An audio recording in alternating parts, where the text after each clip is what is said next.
പലരും പ്രേതത്തെ ഒഴിപ്പിക്കുന്നത് നിങ്ങൾ കണ്ടു കാണും. എന്നാൽ പ്രേതത്തിന് വെച്ച് തിയേറ്ററിലെ ആളുകളെ മുഴുവൻ ഒഴിപ്പിച്ചു വിട്ട ഒരു സിനിമയാണ് ഇന്ന് നിങ്ങൾ കാണാൻ പോകുന്നത്. പടത്തിന്റെ പേര് മാന്ത്രികൻ.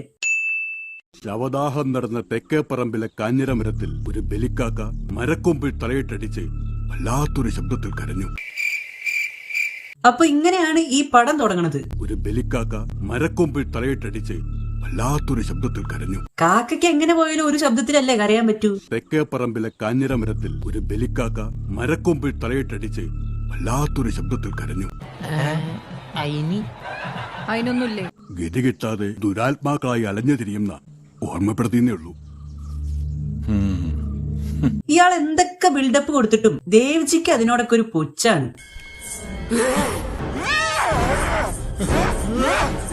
അങ്ങനെ പ്രേതത്തെ പേടിയില്ലാത്ത ദേവ്ജി യക്ഷിയെ കണ്ടതും പേടിച്ച് പൂജാമുറിയിൽ കയറി ഒളിച്ചു.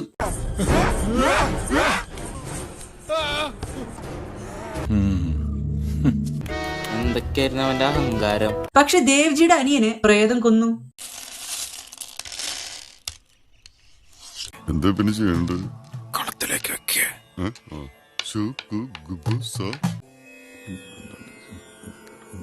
ഇത് പാമ്പും കൂടിയല്ല ആശാനെ. സർവനാശം വിതയ്ക്കാൻ കഴിവുള്ള ദുരാത്മാവായി രുക്കു രൂപം പ്രാപിച്ചു. ഇതെന്ത് വെച്ചിട്ട് ഇയാൾ കണ്ടുപിടിച്ചത്? അല്ല, കവടി നിരത്തണതൊന്നും കണ്ടില്ലല്ലോ. ഉഗ്രഭാവം പൂണ്ട രുക്കുവിന്റെ ആത്മാവിനെ തളയ്ക്കാൻ മഹാമന്ത്രങ്ങളുടെ രക്ഷാകവചം തന്നെ വേണം. ഒരു സാധാരണ മാന്ത്രികൻ അവളെ ബന്ധിക്കാനാവില്ല.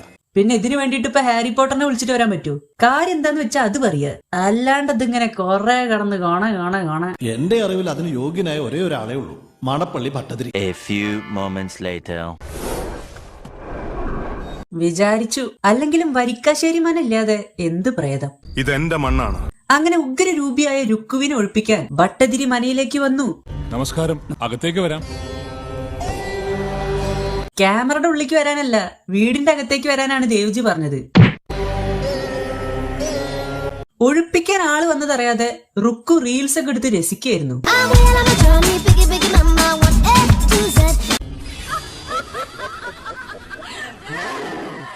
വെറുതെ ചിരിപ്പിക്കരുത്.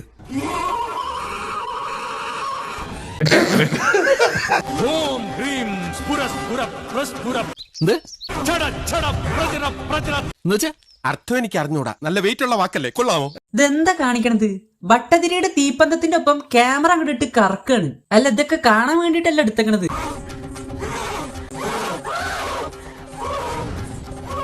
ശിവനെ, ഇത് യാത് ജില്ല. അങ്ങനെ ഭട്ടതിരി റുക്കുവിന്റെ പ്രേതത്തിനെ കുടത്തിലാക്കി. ആരും അത് എടുക്കാതിരിക്കാൻ വേണ്ടി മനയുടെ ഉള്ളിൽ തന്നെ അത് കുഴിച്ചിട്ടിട്ട് പോയി. നിന്റെ ബുദ്ധി സമ്മതിച്ചടാ, സൂപ്പർ ഐഡിയ. വർഷങ്ങൾ കഴിഞ്ഞുപോയി. ഇയാളാണ് മുകുന്ദനുണ്ണി. ഇയാൾക്ക് 2 കൂട്ടുകാരുണ്ട്. ഇവര് കൃഷിക്കാരാണ്. അങ്ങനെ ഒരു ദിവസം ഇവരുടെ വണ്ടിയുടെ മുന്നിലേക്ക് ഒരു പെണ്ണ് വന്ന് വീഴും. അവളെ പിടിക്കാൻ റിയാസ് ഖാനും ടീമും മുകുന്ദനുണ്ണിയുടെ പിന്നാലെ വരും. പിന്നൊരു ആക്ഷൻ സീനാണ്. ഫൈറ്റിന്റെ ഇടയിൽ റിയാസ് ഖാൻ കൊക്കയിലേക്ക് വീഴാണ്. അയാള് താഴേക്ക് പോയല്ലോ, ഇനിയിപ്പോ എന്ത് ചെയ്യും? നമുക്ക് പോവാം, വാ. ശരി, ഏതോ നല്ല കുടുംബത്തിൽപ്പെട്ട പെണ്ണിനെ കയ്യും കാലും കാണിച്ച് പ്രേമിച്ച് വശത്താക്കി കല്യാണം കഴിച്ചോളാന്ന് പറഞ്ഞ് വഞ്ചിച്ച് ഏതോ ഗവൺമെന്റ് ഗസ്റ്റ് ഹൗസിൽ കൊണ്ടുപോയി പീഡിപ്പിച്ച് ഗർഭിണിയാക്കി. എന്ത് വെറുപ്പിക്കലാണോ ഇത്? മലയുടെ മോളിൽ തള്ളി താഴെയിട്ട് എന്ത് നേടാ, കുറെ നേരമായല്ലോ പറഞ്ഞോണ്ടിരിക്കുന്നത്. ജീപ്പ് പിടിച്ചിട്ട് പോയ അവളുടെ ബോധം തിരിച്ചു കിട്ടി. പക്ഷെ ബോധം കിട്ടിയപ്പോ അവളുടെ ഓർമ്മ പോയി. കുട്ടിയുടെ പേരെന്താ? വീട് എവിടെയാ? ഓർമ്മ പോയ ഇവൾക്ക് എല്ലാരും കൂടി ഒരു പേരിട്ടു, മാളു. ഇനി അരമണിക്കൂർ നമ്മുടെ മാളുവിന്റെ ക്യൂട്ട്നെസ് ആണ്. അങ്ങനെ തന്റെ വീട്ടിലേക്ക് തിരിച്ചു പോകാതെ വിത്ത് വിതച്ചും വിളവെടുത്തും നമ്മുടെ മാളു ഇവരുടെ ഒപ്പം അങ്ങോട്ട് കൂടുകയാണ്. സത്യത്തിൽ നീ ആരാ? കളയാനോ കൊടുക്കാനൊക്കെ ആയിരുന്നെങ്കിൽ അത് എന്നേ ആകാമായിരുന്നു. അപ്പൊ വീണ്ടും കുറെ ഗുണ്ടകൾ വരും. ഫൈറ്റിന്റെ ഇടയിൽ ഏതോ ഒരുത്തൻ മാളുവിന്റെ മണ്ടയ്ക്ക് ഒന്നങ്ങോട്ട് കൊടുക്കും. ഈ സമയം ദേവ്ജിയുടെ കുടുംബത്തിലുള്ള ഏതോ ഒരു പെണ്ണ് നേരത്തെ ഭട്ടതിരി കുഴിച്ചിട്ട രുക്കുവിന്റെ ആ ചെമ്പില്ലേ, അതിന്റെ അടപ്പ് തുറന്നു. രുക്കു പുറത്തു വന്ന റുക്കു തന്റെ സ്ഥിരം കലാപരിപാടികൾ തുടങ്ങുകയാണ്. ഞാനാ? എന്താ നിങ്ങൾ പറയുന്നേ? ഒന്നും അറിയില്ലല്ലേ? എങ്കിൽ അറിയണ്ട. A few moments later. അങ്ങനെ റുക്കുവിനെ തളയ്ക്കാൻ ഭട്ടതിരിയുടെ മകനായ മുകുന്ദനുണ്ണിയും ടീമും വരികയാണ്. നിന്നെ ഇതിനു മുമ്പ് ഇവിടെ കണ്ടിട്ടില്ലല്ലോ. ഞാൻ മാധവനുണ്ണിയുടെ മോളാ രുക്മിണി. ഇന്നലെ അച്ഛന്റെ കൂടെ വന്നതാ. ആഹാ, ഇയാളെ കൊല്ലാൻ വന്നതാണെങ്കിൽ അങ്ങോട്ട് കൊന്നിട്ട് പോയാ പോരെ. ഈ ഡയലോഗ് അടിയുടെ ഒക്കെ ആവശ്യമുണ്ടോ? ഇന്ന് ആധാർ കാർഡ് കൂടി കൊണ്ടുവരായിരുന്നു. ഞാൻ മാധവനുണ്ണിയുടെ മോളാ രുക്മിണി. പ്രേതാത്രേ, പ്രേതം. ഭട്ടതിരിയുടെ പവർഫുൾ ആയ മുത്തുമാല കാരണം റുക്കു റിവേഴ്സ് ഗിയർ ഇട്ട് വന്ന പോലെ തന്നെ തിരിച്ചു പോവുകയാണ്.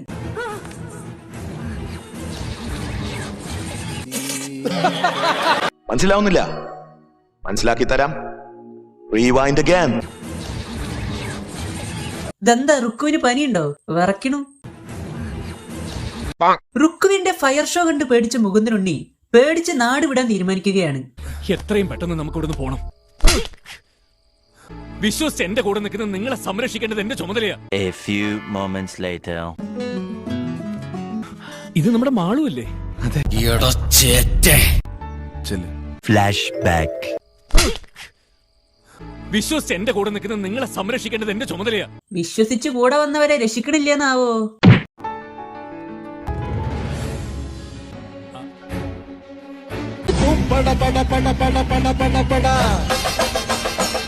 പറയാതിരിക്കാൻ പറ്റില്ല കേട്ടോ. ഇന്റർവെൽ സീൻ അടിപൊളിയുണ്ട്. അങ്ങനെ എത്രയും പെട്ടെന്ന് ഇവിടുന്ന് രക്ഷപ്പെടണം, വിശ്വസിച്ച് കൂടെ വന്നവരെ രക്ഷിക്കണം എന്നൊക്കെ പറഞ്ഞ ഇയാള് അതൊക്കെ മറന്നിട്ട് പെണ്ണുങ്ങളുടെ പിന്നാലെ നടക്കുകയാണ്.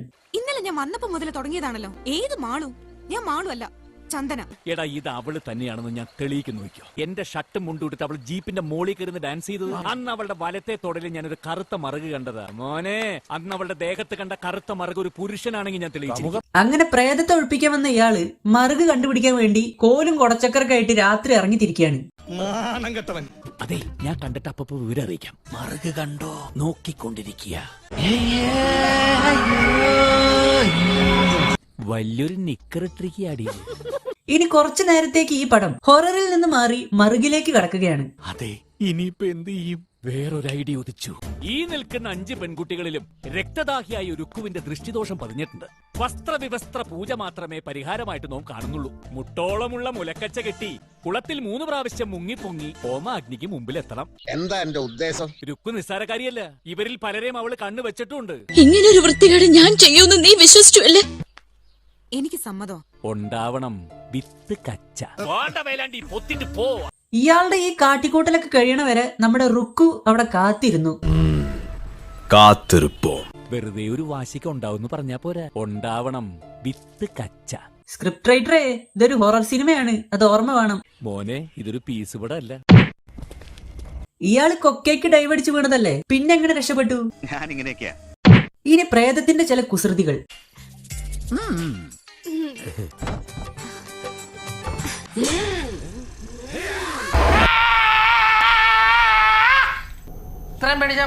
എല്ലാം വേണ്ടാന്ന് വെച്ച് ഇവിടുന്ന് ഇറങ്ങിയതാ. പക്ഷെ പോകാൻ മനസ്സ് അനുവദിക്കുന്നില്ല. മറുക് കാണാതെ പോവാൻ പറ്റില്ലല്ലോ. വരച്ചതാണെങ്കിലും അതിലും മറ്റേ അഭിമാന പോസാണല്ലോ. പാപ്പബാ. ഒരു സാമ്യം ഇല്ലാത്ത ഈ കോപ്പ് കണ്ടിട്ട് ഇവളുടെ പോയ ഓർമ്മയൊക്കെ തിരിച്ചു കിട്ടിത്രേ. അതെ, ഞങ്ങൾ ചോറ് തന്നെ ഉണ്ണണേ. അതിന്റെ ഇടയ്ക്ക് റുക്കുവിന്റെ പ്രേതം മാളുവിന്റെ ദേഹത്ത് കയറും. എന്നിട്ട് ഫാനിന്റെ സ്പീഡ് 3-ലിട്ട പോലെ കടന്ന് കറങ്ങാണ്.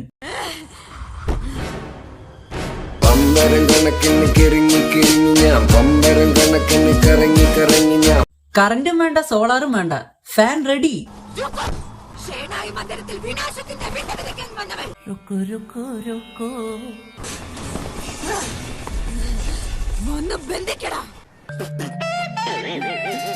പ്രേതത്തെ മാളുവിന്റെ ശരീരത്തിൽ നിന്നും പുറത്താക്കാൻ മുകുന്ദനുണ്ണി ഒരു പൂജ നടത്തുകയാണ്. അപ്പോഴാണ് രുക്കു അവളുടെ ഫ്ലാഷ് ബാക്ക് പറയുന്നത്. സംഭവം എന്താന്ന് വെച്ചാൽ രുക്കുവിന് ദേവ്ജിയുടെ കുടുംബത്തിലെ ഒരാളോട് ഇഷ്ടം തോന്നും. എന്നാൽ ദേവ്ജിക്ക് അതങ്ങോട്ട് ഇഷ്ടാവില്ല. അപ്പൊ ദേവ്ജി രുക്കുവിനെ തീയിട്ട് കൊന്നു. ഇതാണ് ഫ്ലാഷ് ബാക്ക്. അങ്ങനെ അടങ്ങാത്ത പകയുമായി നടക്കുന്ന രുക്കു ദേവ്ജിയെ കൊല്ലാൻ നോക്കും.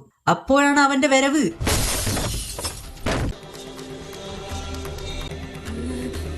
ദേവ്ജിയെ കൊല്ലാമെന്ന റുക്കു മുകുന്ദനുണ്ണിയുടെ പട്ടിഷോ കണ്ടങ്ങനെ നിൽക്കാണ്.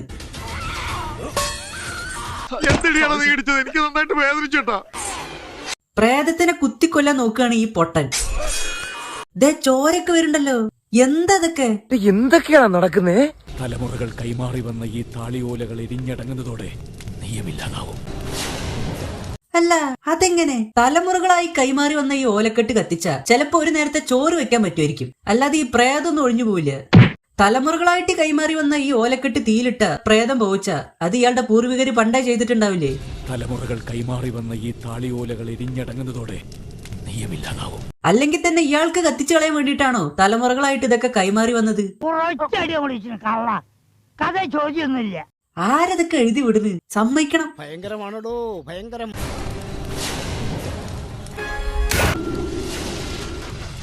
അങ്ങനെ റുക്ക് പോയി. എല്ലാത്തിനും കാരണക്കാരനായ ദേവ്ജി രക്ഷപ്പെട്ടു. ഒന്നും അറിയാത്ത കുറെ പാവങ്ങൾ ചത്തും പോയി.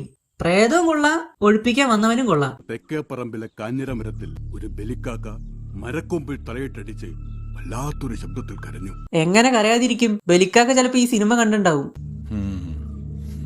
തലമുറകൾ കൈമാറി വന്ന ഈ താളിയോലകൾ എടുത്ത് തലയിൽ വെച്ച് പഞ്ചായത്ത് ഗ്രൗണ്ട് വഴി 2 റൗണ്ട് ഓടി. ഒന്ന് പോടോ.